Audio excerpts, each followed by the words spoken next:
Good afternoon everyone.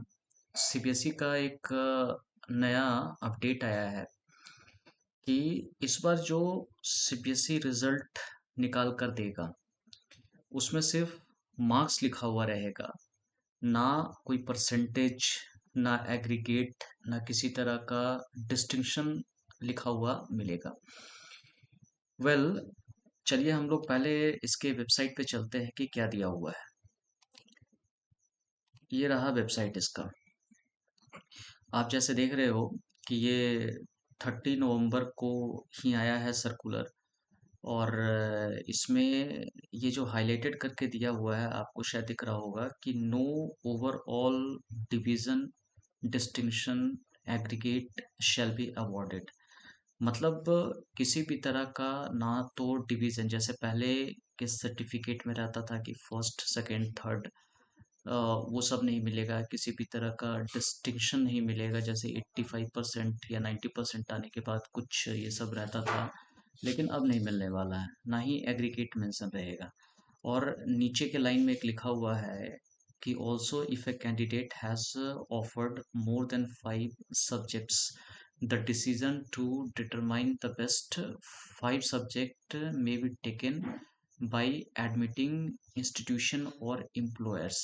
मतलब इसको अगर आसान भाषा में हम लोग कहें तो ये कुछ ऐसा है। मतलब कि अगर किसी का 5 सब्जेक्ट से ज़्यादा है तो जो बेस्ट 5 या बेस्ट 3 जो भी लेना होगा, अब सीबीएसई डिक्लेयर नहीं करने वाला है कि इनका ये बेस्ट 5 है। जहाँ पर आप एडमिशन लेने वाले हैं किसी भी इंस्टीट्यूट, किसी भी आप कॉलेज में, तो वहाँ का कॉलेज डिसाइड करेगा कि मेरे को कौन सा बेस्ट 5 बेस्ट 3 मेरे को लेना है। या फिर कहीं जॉब के लिए अगर अप्लाई कर रहे हैं तो वहाँ पर भी वो जो एम्प्लॉयर है वो आपका मार्क्स देखेगा, वो लोग डिसाइड करने वाला है। यहाँ सीबीएसई का कोई रोल नहीं रहा। मतलब सिर्फ सीबीएसई आपको सर्टिफिकेट देगा और सब्जेक्ट के अगेंस्ट कितना मार्क्स आया है, सिर्फ वो चीज़ मेंशन की हुई रहेगी। इसके अलावा कुछ भी यहाँ पर मेंशन्ड नहीं रहने वाला है।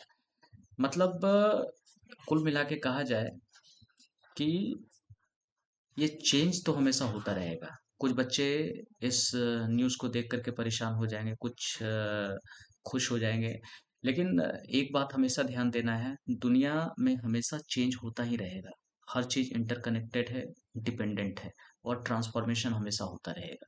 इस कांसेप्ट को हमेशा आप माइंड में रख कर के चलिए कि चेंज हमेशा होकर रहेगा, होता ही रहेगा। भले साल भर में हो, 2 साल में हो, 3 साल में हो, लेकिन ये चेंज हमेशा होता रहेगा। इससे क्या होगा कि आपको टेंशन नहीं होगी अगर आप इस चेंज को एक्सेप्ट करते हो। तो अब इस सिचुएशन में हम करें क्या?